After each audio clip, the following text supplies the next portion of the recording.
Greetings! In this video we're going to look at the Andantino found on page 59 of the Christopher Parkening Classical Guitar Method, Volume 1. I'm going to go ahead and play the piece and then we'll provide some playing recommendations.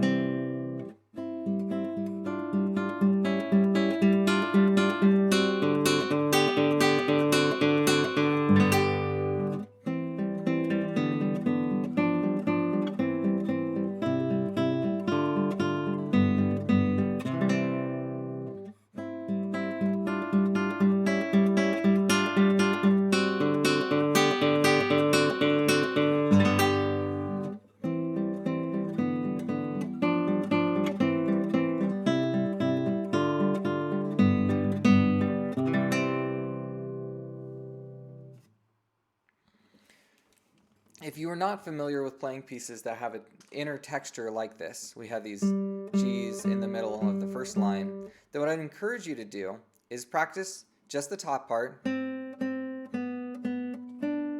then just the bottom part. I'm just doing the first measure into the second. And when it's easy for you to do the top part and easy for you to do the bottom part, then do them together. And if that is easy for you, then we're going to add just a stroke in the middle between each note. And if you're really struggling to get there, another thing you could do is do the top part, but now adding a middle part, a lot like Spanish melody. If you're not familiar with that, then I would encourage you to zip on earlier in the book, and it'll help you to tackle the technical challenges involved with that kind of multitasking. Same thing with the bass part. If I can do the top easy and I can do the top with the accompaniment, let's do the bass and put it together. So if that's easy for you, then moving forward, watch out for this D and F. We just want to align these fingers before they're needed. So we've fortunately aren't holding anything leading up to that. We've got all open strings, and I can line these fingers up and just press in. So C and E, B and D, D and F, a little circle we did around C and E. I would encourage you, if you're able to tackle all this pretty easily, then adding rest strokes also. I'm doing rest strokes with my ring finger, middle finger, and then just a little roll on that chord if you want to roll it. You don't want to roll chords too much or it sounds a little schmaltzy, but it sounds nice to arrive on a rolled chord. But if you have chord after chord after chord, don't roll them all, or unless it's, situationally appropriate, but usually not. Second line. Now, one thing I did when I was playing is move up to where it's a little more ponticello. It's a little bit more of a bright or nasal sound by moving closer to the bridge. So here we've got a tosto sound. There's a brighter sound. The reason I do that is because the music's starting to go in a new direction and it's more tense. So we start out in C, and all of a sudden, oh, what's this chord? Oh, we've got an A dominant to maybe a D. Oh, D dominant to G, D dominant to G. What's happening is it's emphasizing the key of G. So the piece starts out key of C major. A lot of music is written in one key. So this piece starts in the key of C. However, for a second there, it starts to focus on the key of G, which just sounds odd because our ear started in C. So it creates a tension there. And then it resolves that tension by going back to C. And that's the drama of this piece of music. If that's over your head, don't worry about it. You'll learn to analyze music as you study and train. So don't sweat it if that was all over your head.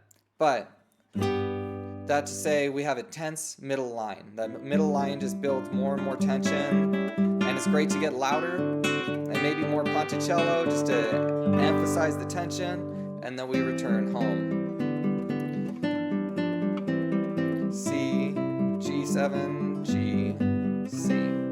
And we really just repeat the first line. One of the nice things about this piece of music is if you memorize the first line, you've also memorized the third line. And then it's just a matter of memorizing line 1 and line 2, and then 3 is just repetition. So it's not that much information to learn, and it's a great one to memorize if you're looking for a short little piece to get on lockdown.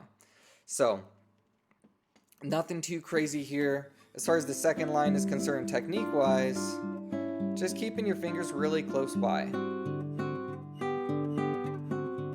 If they don't move far, then you're going to do fine. What happens with a lot of students is that they want to bring their hand back like this and then have to find their way in with their pinky. And their pinky literally has to move. The tip of their pinky has to go from out here to here, about 2 inches. And it's really easy to miss that big of a movement. But if you just keep your hands nice and close, here my pinky just moved about 1/4 of an inch. So small, tight movements can still sound big. So I'd encourage you, this is a great opportunity to just practice those changes. You could even just take the top 2 notes.